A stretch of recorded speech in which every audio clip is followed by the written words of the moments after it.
Hi everyone, my name's Dan Martini. In this video, what I'm going to show you is how to market your local service business, whether you run a gym, a chiropractic office, dentist office, med spa, HVAC company, roofing company, whatever it is that you run. If you offer some type of service, this is going to really help you boost your sales and actually turn traffic from the internet into paying customers. Now on the left here, this is what I call our marketing pyramid. Essentially, it's kind of like the food pyramid. On the bottom, it's the foods that you want to eat the most of, and on the top, it's the foods that you want to eat the least of, right? But in this scenario, it's the marketing that you want to do the most, and at the top, the marketing that you want to do the least. Now, when it comes to marketing your local service business, what really matters is the ROI that you're getting from your efforts. So, for example, if you are posting a lot on social media and you're not seeing customers come through, that is a low ROI activity. But if you run an ad, for example, and that ad turns into 50 sales and you make money, then that is a high ROI activity, right? So on the bottom, this is what you want to focus the most on. This is what you want to focus the least on up here. Right? And everything in between is everything in between. And what I'm going to do is kind of break down all of these sections here and show you how they relate to each other. Because what this also does is it allows you to see your process in a way that uncovers leaks in the ship, so to speak. So for example, if you are doing advertising, if you have a website, a social media profile, if you're texting your customers, following up customers, all that stuff, right? If you're doing all of these things and you're not getting the results that you're looking for, it is typically one of these things right here that is going wrong. Either you're not getting enough appointments from your texts or emails, or your website or your social profiles aren't converting at a high enough rate, or your ads aren't getting enough leads and your costs are very high. It's typically one of these things. So let's just start at the bottom here in the foundation. This is where you really want to do the most activity right here. So social media ads, this is where we spend money on Facebook to put your ad in front of people.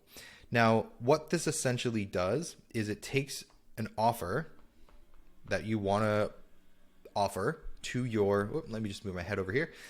What this does, it takes an offer, it turns it into an ad, and it pushes it in front of as many eyeballs, this is eyeballs, as possible, right? So eyeballs are going to see this ad and they're going to click on the ad, right? From here, they're either going to become a lead or they want more information, right? So let's just say you run a chiropractic office, right? And you want to offer an assessment for people to come in and you can check out their spine and do all the things that you do, right?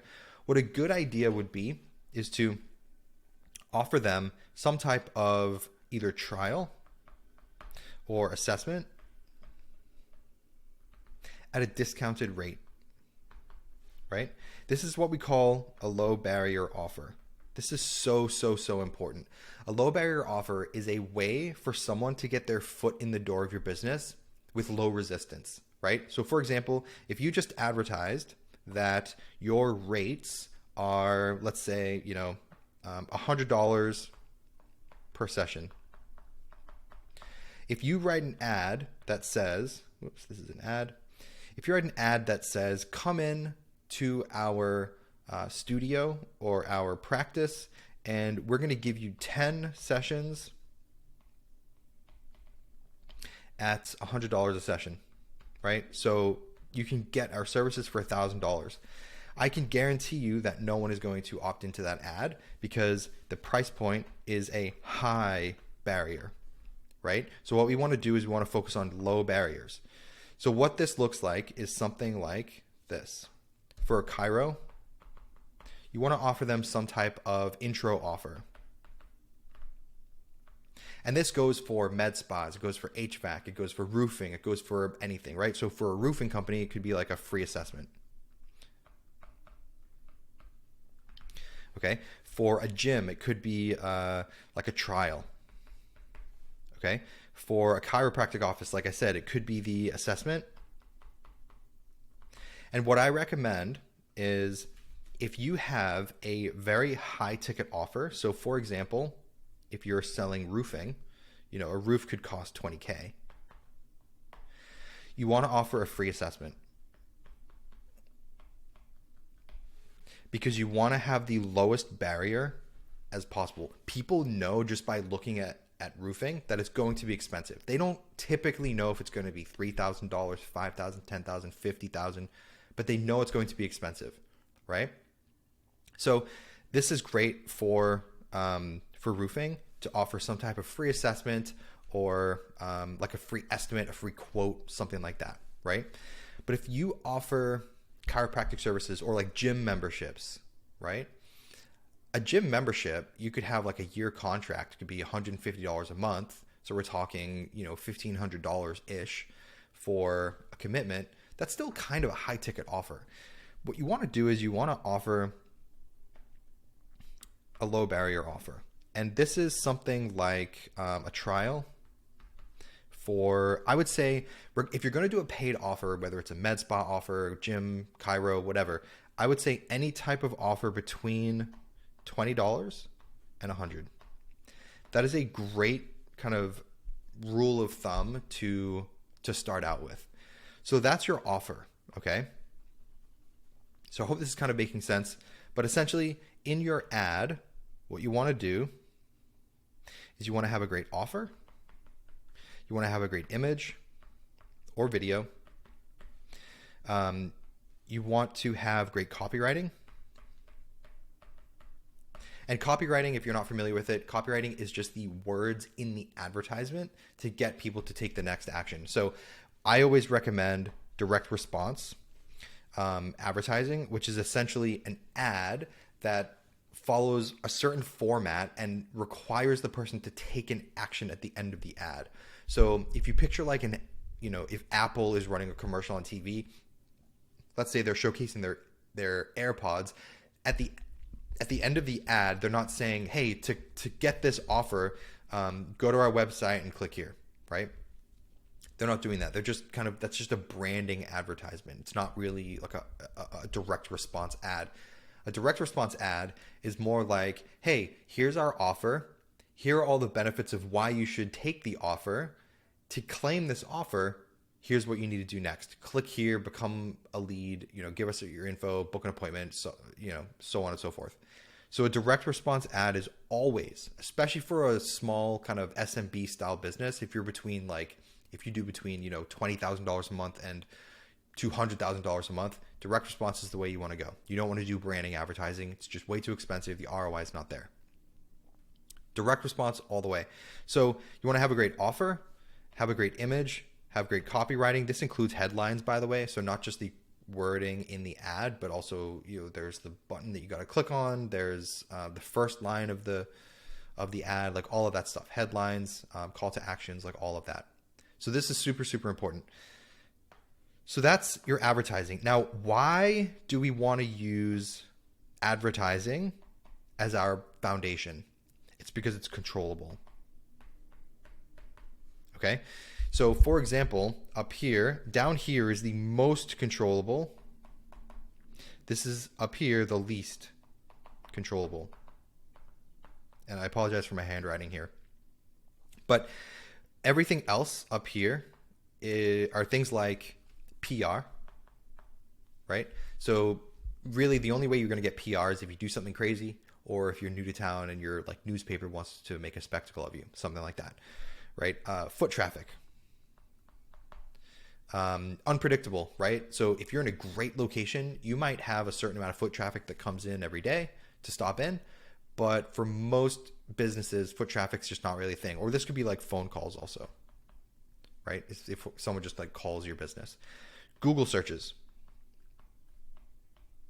This is something that you can't really control. Now, obviously there's SEO.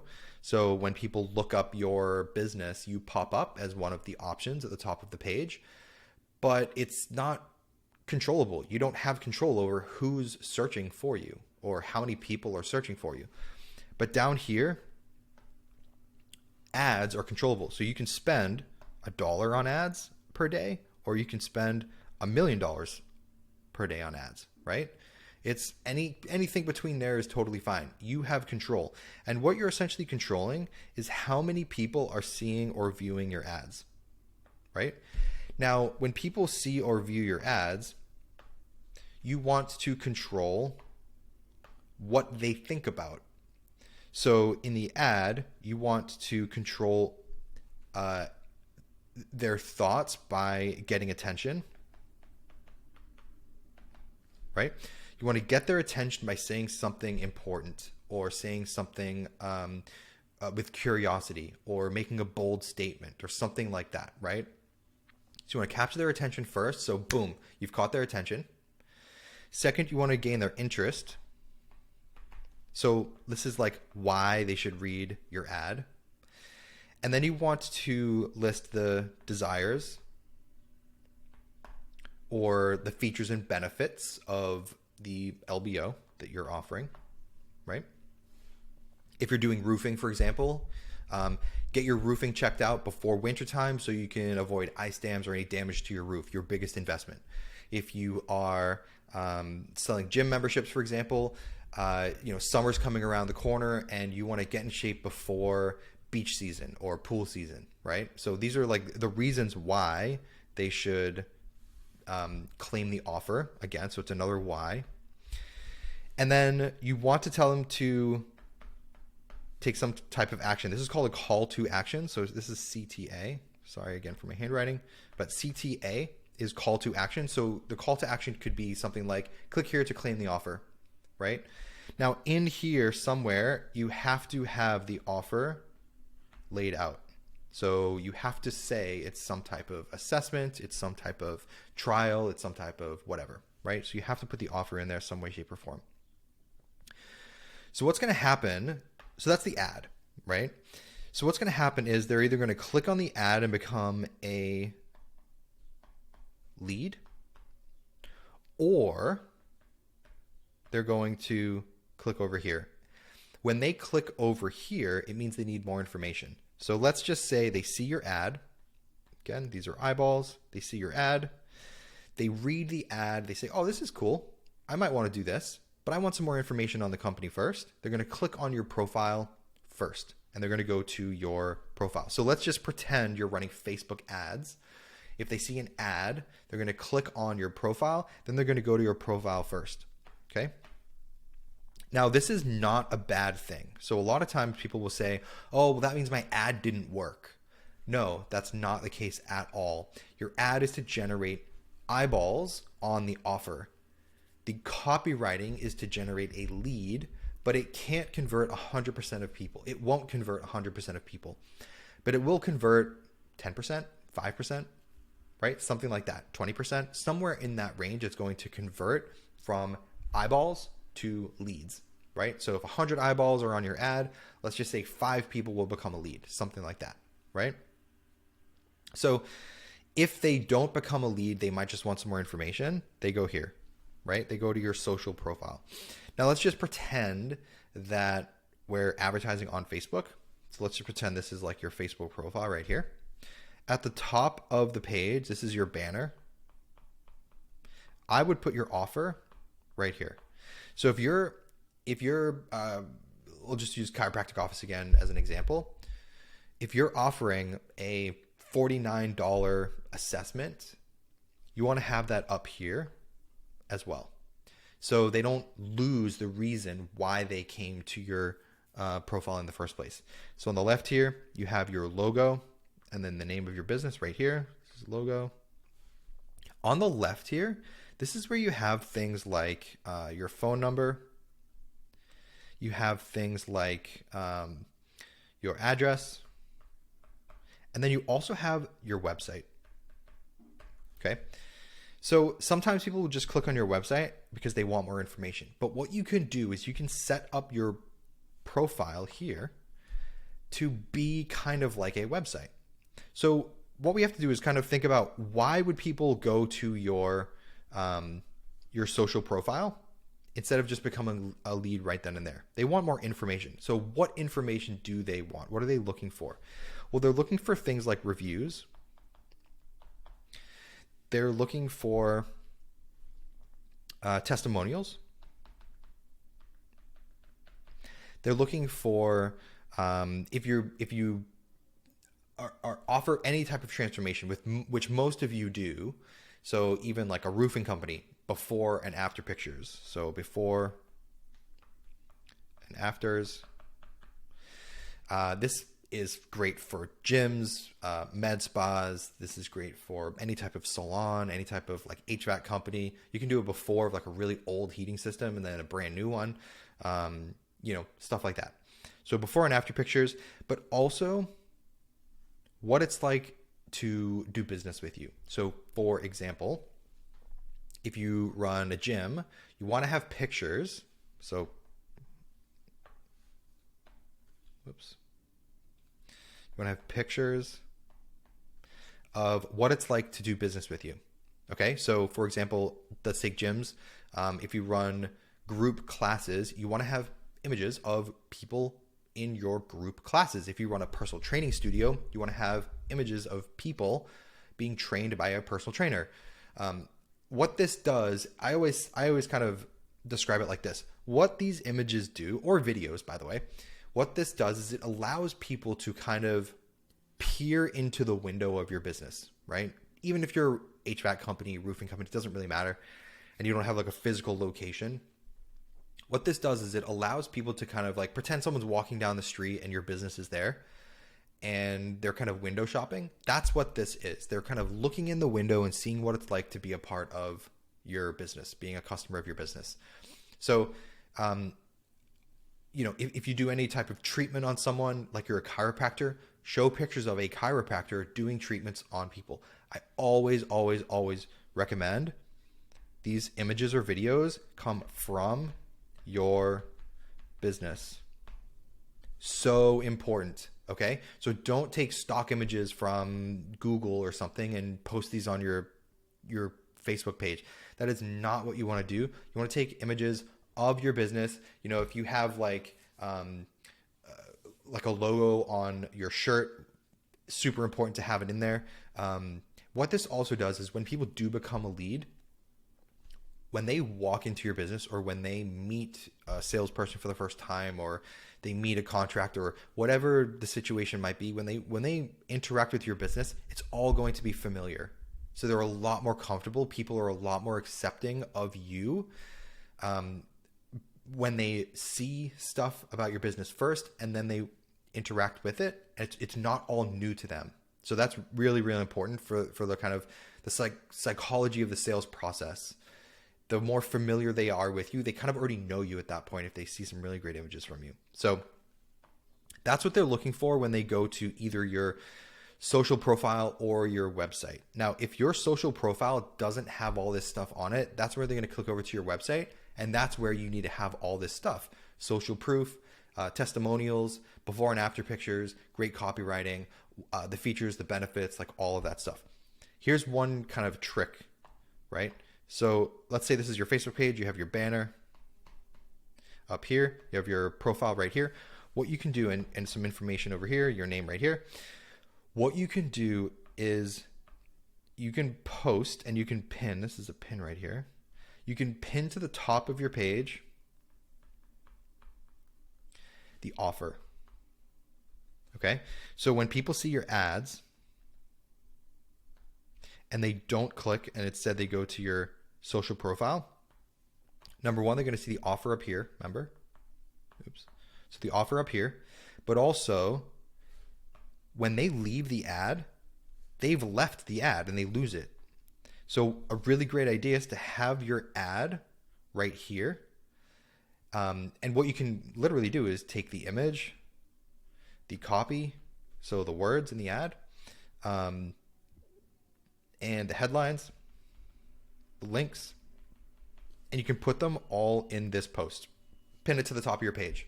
Okay, so this is for like Instagram, Facebook, whatever.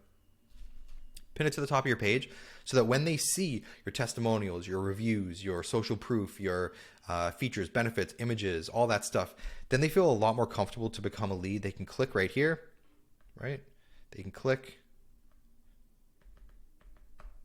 That's a mouse click. They can click, they can become a lead, and you haven't lost them as a lead. So your ads are still collecting them just in a different way.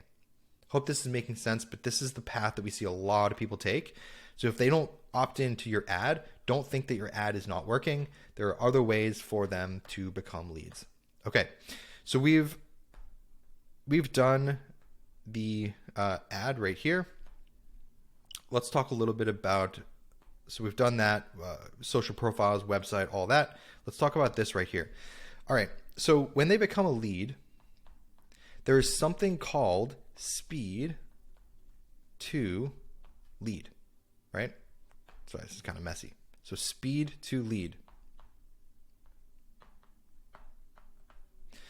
This is critical. I would recommend if someone becomes a lead, you want to follow up within 2 to 5 minutes. There was a study, I honestly can't remember which university it is at this point, but there was a study that was done by a university. It was some big university like Yale or, Penn State or Harvard or something like that. And they did actually a sales analysis. And what they saw was if you follow up with a lead after 5 minutes, the odds of you actually closing the sale dramatically go down. And again, I can't remember the exact percentage. This is a really bad analogy, so I apologize.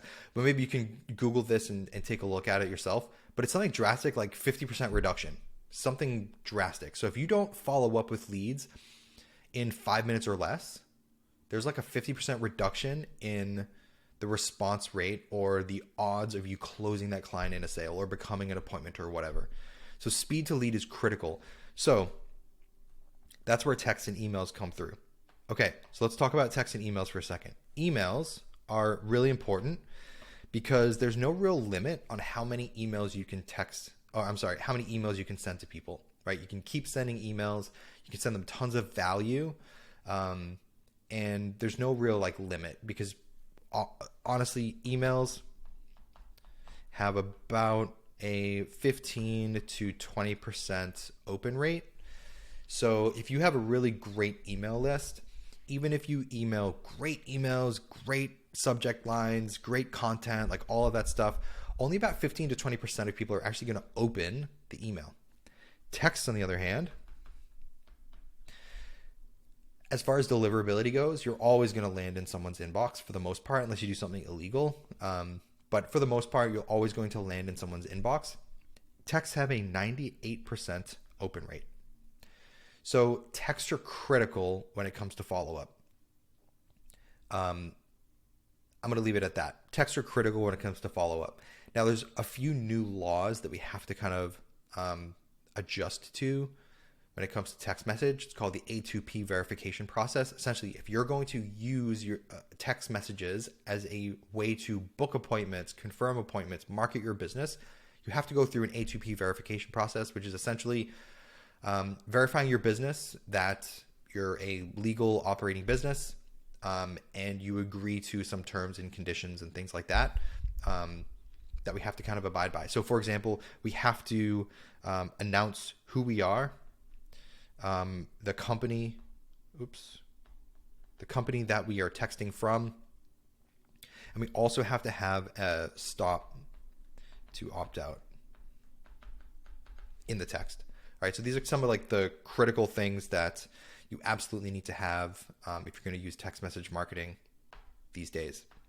But texts are super, super important. What I would recommend also is you always want to ask a question. This is critical. So I'll give you a couple of examples here. If someone opts in and becomes a lead, let's say it's for a chiropractic office. Again, sorry for the repeat example here, but let's say it's a chiropractic office. They opt in for a $49 assessment. As soon as they become a lead, we send them a text in under 5 minutes. That text will say something like, "Hey John, thanks. This is Dan from such and such chiropractic office. Thanks for opting into our $49 special that we're running this week. When is a good time for you to come in, mornings or evenings?" Or what day this week works best for you to come in? Always ask a question, right? Don't just send them a link. Hey, John, this is Dan from Chiropractic Office X, Y, and Z. Thanks for opting in for our promotion. Here's a link to schedule an appointment. Don't do that. Always ask a question instead. That way, you have a reason to follow up with them. Okay? So if they respond, for example, and say, hey, what type of services do you offer? You can give them a list of a few services that you offer to help out. But you always want to ask a question. Are these services what you're looking for? Or you could say, if they say, what services do you offer? You can say, well, what services are you looking for? What are you looking to accomplish? What are your goals? Those types of things. Always ask a question at the end of every text because it puts the ball back in their court. And it gives you a reason to follow up if they, for some reason, forget about the text or just don't answer for whatever reason. Okay? So super, super important. Okay. That's text message and email. And by the way, you can follow up with people, I would say for about a week or so, maybe a week and a half. But anything beyond that, just let them enter into your list. Send them emails and text promotions like once a month from there on out, because building a list is really critical. But we don't want to abuse the list, right? We don't want to lose these people as leads. We want to kind of nurture them and try to get them in. I would say if you generate 100 leads, about 30 to 50% of those leads will take action on something right away.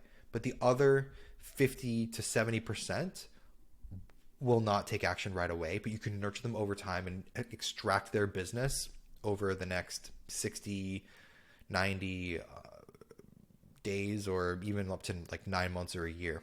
So leads can stay active in your database for quite a long time. All right, so we have covered ads, we've covered social profiles and websites, we've covered texts and emails, and then it comes to referrals. So when it comes to referrals, I would ask every person for a referral. So for example, if you run a gym, I would do something like a buddy pass. So if they come in on a trial, thank them for coming in for the trial and say, hey, I also want to give you 2 buddy passes that you can bring a friend or family member in for a 3-day pass or a free class or whatever, right? So buddy passes are super important. And honestly, chiropractors can do this. Even, med spas can do this. Yoga studios, like whatever it is, you can always offer someone a buddy pass. If you run some type of high ticket offer, like a roofing company or HVAC company or something like that, always ask for a referral. Hey, do you know anyone on the top of your head who's looking for a new air conditioning system or a new roof anytime soon? If so, I'd love to offer you a discount if they become a customer. So it incentivizes the current customer to provide a referral for someone else. Something along those lines, right? So some type of referral bonus is really important. So what you can kind of see here is that every layer helps the other layer. So we don't want to just focus on referrals, right? And actually, I forgot to mention the tip here. At the top here, this is everything else. What is everything else? These are things like Google searches, PR, foot traffic, right? These are all the things that you can't control.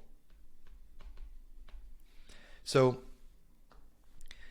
you can't control how many people search for you on Google, right? There are obviously SEO is important, but you can't control how many people are searching for you on Google. You can't control PR. Typically with PR, like you have to do something crazy or you have to be new to town or something along those lines, but you can't really control PR. Foot traffic, unless you're in like a fantastic location, foot traffic can be very unpredictable. This can also include like phone calls as well. Foot traffic, phone calls, same type of thing. But it's very hard to predict and it's very hard to control. This right here, you can control. Again, you can spend $1 or you can spend $1 million, right? Anything in between. So I would focus on the things that you can control and not the things that you can't control. That's the most important. All right. So that's the kind of marketing pyramid that we kind of set up with our clients, is this right here. Social media advertising as the foundation, your profiles and your website as a really great conversion tool when you drive traffic to it, texts and emails to convert leads into appointments or sales, and then for every trial or appointment that you have, always asking them for referrals. And then at the top here, everything else. We don't even need to pay attention to this stuff. This is just stuff that comes naturally. That's what we have the least control over. So I hope this video was helpful. If you're in the market to grow your business, if you want to take your business to the next level, if you want to get more leads, more sales, more appointments for your sales team or just your business in general, in the description below, there is a link to our website. Head over to our website. If you're interested at all, scroll to the bottom. There's a calendar where you can book a call with us. We'd be happy to show you what we might be able to do for you, give a bit of an audit of your business currently and where we see some improvements to be made. And if we can help you, we'll tell you what that looks like, what the investment might look like. And if we can't, we'll also let you know. No harm, no foul. If you're looking for a way to grow your business, scroll down, click the link, go to our website, book a call, and I hope to see you on a call sometime soon. Again, I hope this was super helpful, and I will see you in the next video. Take care.